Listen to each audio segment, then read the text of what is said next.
Vamos a hacer el ejercicio B3C. Este ejercicio lo que nos pide es encontrar la transferencia del circuito, encontrar la respuesta al escalón, la respuesta a la delta y hacer el bode. El bode es un tema que vamos a ver después. En toda esta serie de ejercicios les queda como tarea a ustedes hacer el bode una vez que lo veamos, que es el tema que va a seguir a este de cálculo de transferencias. Así que nos vamos a concentrar en obtener la transferencia y cómo se obtiene la respuesta a la delta y al impulso. Lo primero que vamos a hacer en cualquiera de estos circuitos es analizar qué me va a dar. Yo necesito hacer un preanálisis para saber qué es lo que espero como resultado. Si no, no sé si mi resultado está bien o no. Lo primero que voy a ver es tratar de saber cuál es el orden del circuito. El orden de la transferencia que voy a encontrar o el orden del circuito está dado por la cantidad de almacenadores de energía, en este caso 2, el número de almacenadores, menos el número de nodos a los que solo acceden almacenadores y del mismo tipo, menos el número de mallas a los que solo hay almacenadores del mismo tipo.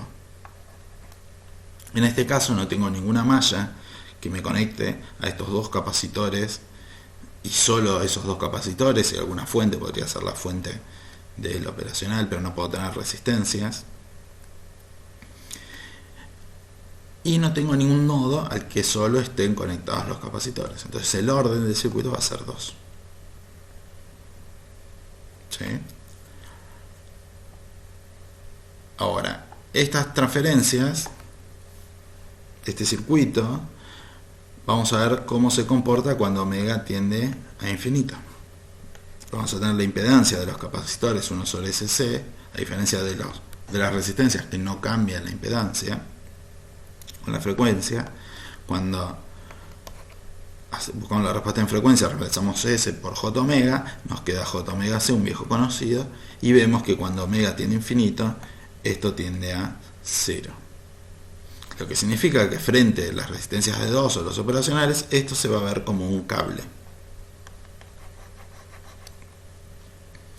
Entonces, sin importar el B1 que yo tenga acá voy a tener 0. Tengo 0 entrando a un circuito para allá con operacionales, sin ninguna fuente independiente. ¿Sí? La única fuente independiente es la de la entrada para poder encontrar transferencia. Entonces no tengo fuentes independientes. Entonces necesariamente la salida B2 va a terminar siendo 0. Otra forma de verlo es que si esta tensión es 0, la de acá también es 0. Si esta tensión es 0, como esto es un cable, acá también es 0 y por operacional acá es 0. Si esta tensión es 0 y esta tensión es 0, bueno, si esta tensión es 0, la corriente que entra por acá es 0 y la corriente, o sea, esta corriente es independientemente de 0, no depende de esta tensión, que quede claro. Esta corriente sí va a ser 0 porque esta tensión es 0, tiene la misma tensión, la resistencia de los dos lados, y cuando plantee Kirchhoff de corrientes acá, voy a tener que la corriente que hay para allá es 0. Como la corriente que hay para allá es 0 por esta resistencia de 2, esta tensión y esta tensión deben ser iguales, entonces también tiene que ser 0, es otra forma de verlo. Ahora vamos a ver un caso un poco más entretenido, que es cuando omega tiende a 0. Cuando omega tiende a 0, de vuelta lo mismo, 1 sobre SC, que son los capacitores, las resistencias no cambian el valor de su impedancia con la frecuencia. Encontramos la respuesta en frecuencia, 1 sobre J omega C, entonces esto tiende a infinito. Entonces, frente al resto de las cosas, esto se va a ver como una abierta. Bien, ahora vamos a tener B1 a la entrada y esta tensión va a ser una tensión que no tiene por qué ser 0 en principio, porque está a la entrada este operacional, entonces se va a llamar BP, supongamos. Entonces empiezo a propagar este BP a ver qué pasa, porque no tengo ningún otro valor dado al tener acá un B1, que podría ser 1 o 2, podría poner un valor si quiero, pero vamos a ver BP. Un valor genérico B1.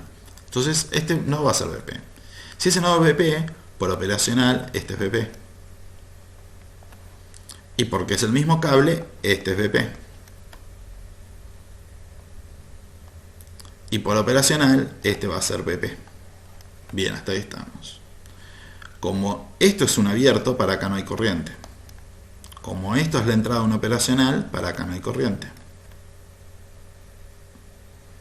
Como esto es la entrada de un operacional, para acá no hay corriente. Entonces la corriente por esta resistencia tiene que ser 0.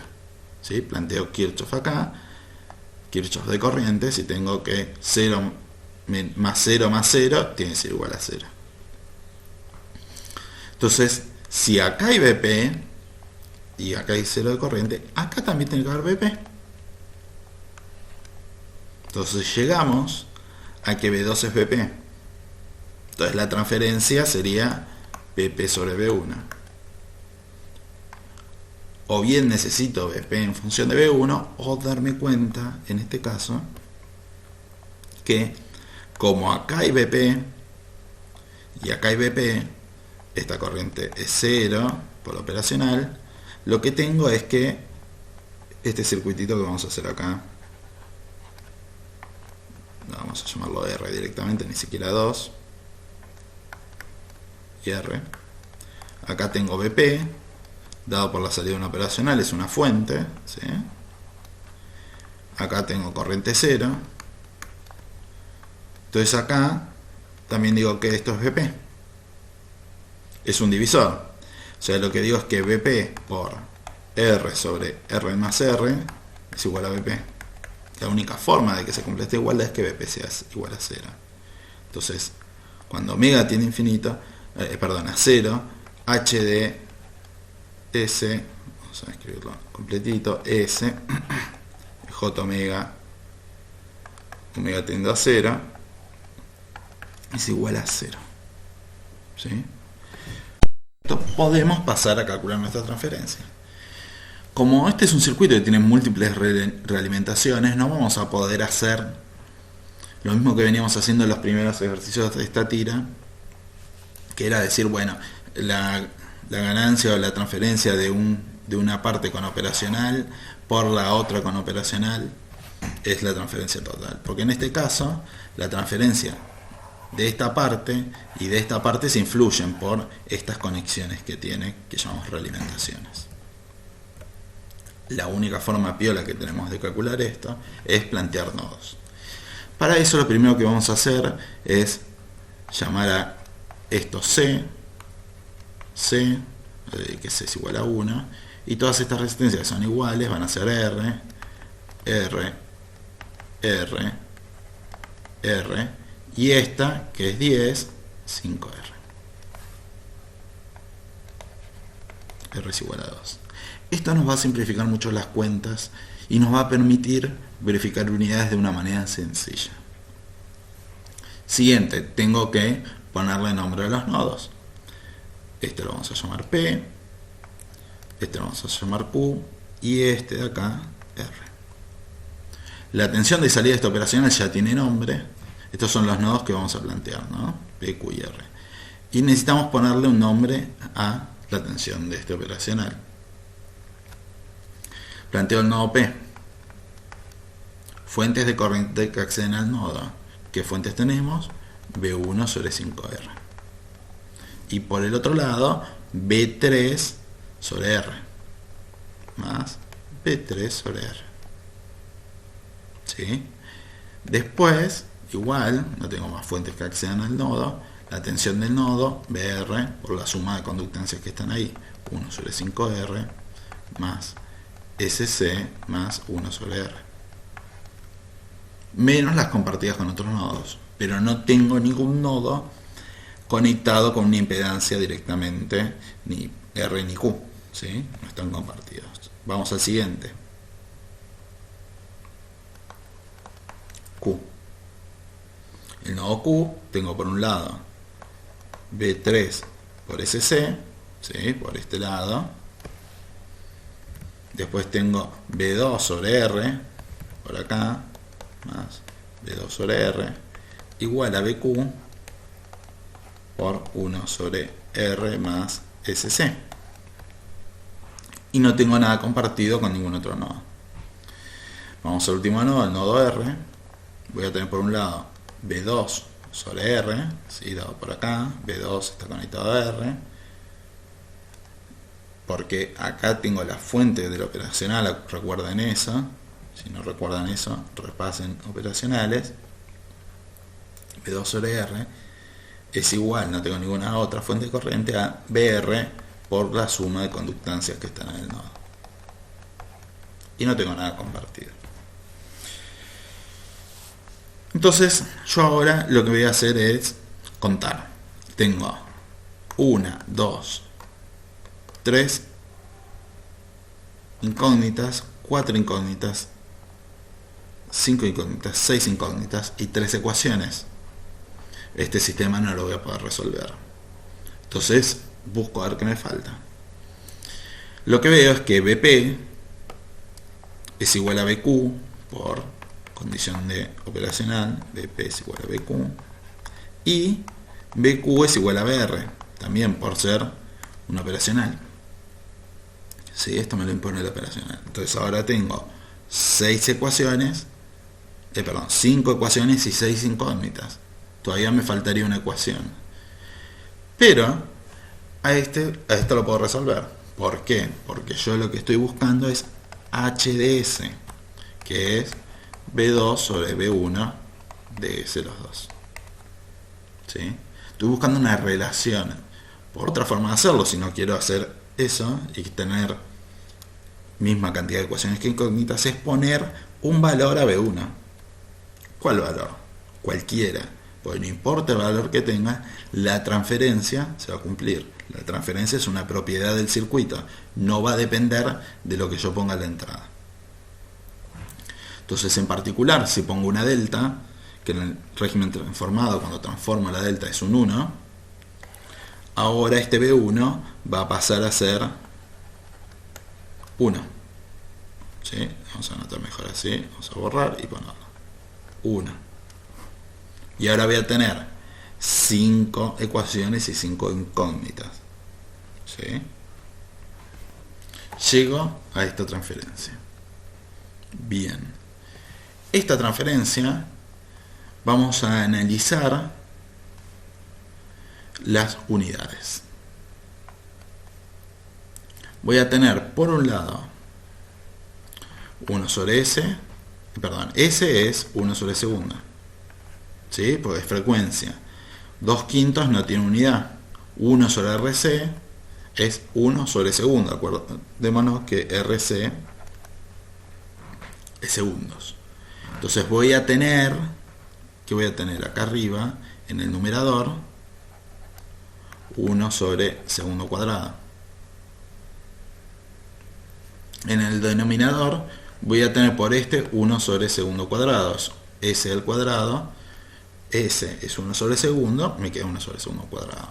Ahora lo que tengo que ver es que el resto de los términos tengan las mismas unidades, porque si no, no los puedo sumar. Este es 1 sobre segundo y esto es 1 sobre segundo, es 1 sobre RC, el 5 no tiene unidades. Y esto es 1 sobre segundo de 1 sobre RC al cuadrado, 1 sobre segundo cuadrado. Entonces las tres tienen 1 sobre segundo cuadrado y tengo 1 sobre segundo cuadrado. Entonces la unidad de esto es sin unidad. ¿Está bien esto? Es la primera pregunta. Pone pausa y pensalo un segundo. La respuesta correcta es que sí, que esto está bien que no tenga unidad. ¿Por qué? Porque esta es una transferencia HDS de tensión en tensión. Entonces, la unidad de arriba es volt, la unidad de abajo es volt. Entonces no tiene unidad la transferencia. Ahora vamos a ver por qué les insistimos y les vamos a insistir tanto en escribir de forma canónica los numeradores y los denominadores en particular. La razón es que cuando lo escribo de esta forma, esto tiene la forma s cuadrado más omega 0 sobre q por s más omega 0 cuadrado. ¿Qué significa esto? Bueno, q, el factor de calidad, tiene tres rangos posibles. Puede ser menor a un medio, igual a un medio, o 0,5 mismo, o mayor a un medio. Si es menor que un medio, significa que las raíces de este polinomio, en este caso los polos de la transferencia, o las raíces de polinomio característico del circuito, ¿sí? Los polos y las raíces de polinomio característico son lo mismo, son reales y distintas. Si es un medio, son reales e iguales, y si son mayor que un medio, complejas conjugadas. En estos dos casos no nos va a ser muy útil escribirlo en forma cuadrática, sino que nos va a convenir escribirlo como S menos polo 1, si fueran polos, S menos polo 2, porque podría ser que arriba los ceros de la transferencia, ya cuando se anula la transferencia, tenga una forma cuadrática. Ya vamos a ver algún circuito que tenga ese caso. O directamente escribirlo, si son reales iguales, S menos el polo 1, 2, que son iguales, al cuadrado. ¿Sí? Nos va a convenir escribirlo de esa forma. Pero cuando son complejas conjugadas, esto además nos va a traer más información. ¿Por qué? Esto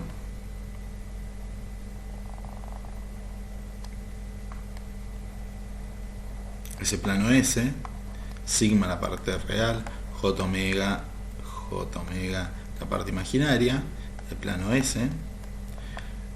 Los polos, en este caso, que podrían ser ceros, pero los polos están, cuando son complejos conjugados, dentro de esta circunferencia de radio omega 0. Los polos van a estar así, conjugados, ¿sí? La misma parte real, que es el sigma de esos polos, y misma parte imaginaria, pero negativa, que es omega d. ¿Sí? Omega d. Omega d es la parte imaginaria, sigma la parte real. Cuanto más grande sea el Q, ¿sí? Mayor que un medio, ¿sí? Pero cuanto más grande, más se van a ir los polos a el eje imaginario. O sea, va a ser más grande el omega d, o se va a hacer más parecido a omega d y omega 0, y se va a achicar el sigma. Este sigma está relacionado con, o es la parte real de los polos, que es la parte real de las raíces del polinomio característico de la ecuación diferencial del circuito. Nos queda, para terminar este ejercicio, encontrar la respuesta al escalón y la respuesta al impulso de este filtro. Entonces, ¿cómo hacemos eso? Bueno, dijimos que una transferencia lo que nos permite es encontrar la salida del circuito para cualquier entrada. Es decir, yo pongo una entrada B1, lo multiplico, vamos a hacerlo bien correcto, B1ds, lo multiplico por la HDS y voy a tener la salida B2ds. Para cualquier B1 voy a tener su B2, su salida. Esto es porque, vamos a hacer un poco de matemática, B1, H es B2 sobre B1.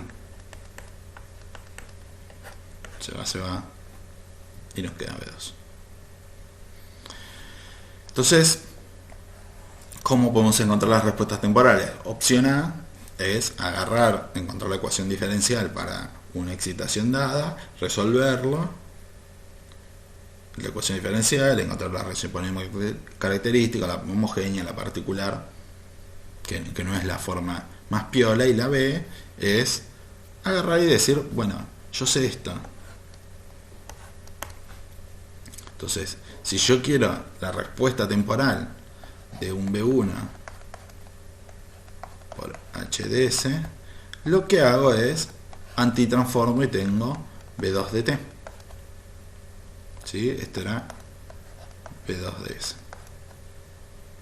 Entonces, en particular, si tengo una B1 de T, lo tengo que poner acá la transformada de S. Entonces, la respuesta al escalón de S es HDS por el escalón. ¿Que quién es el escalón? 1 sobre S transformado. Entonces, la respuesta al escalón que nos piden de T es la antitransformada de esto. Y lo mismo para la delta. La respuesta a la delta transformada es HDS por la transformada de la delta. La transformada de la delta, como habíamos dicho, es 1. Entonces, antitransformo y tengo la respuesta impulsiva de T, que se escribe como H de T. La respuesta impulsiva H de T es la antitransformada de HDS de la transferencia, y la transferencia es la transformada de la respuesta impulsiva. Son lo mismo.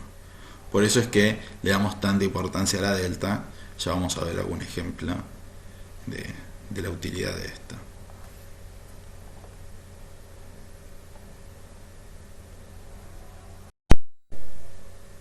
Entonces, de esta forma, busca la respuesta al escalón y al impulso, y fíjate las diferencias y similitudes entre las dos, y además relacionalo con lo que esperarías pensando en la forma que veníamos pensando hasta ahora de ecuaciones diferenciales.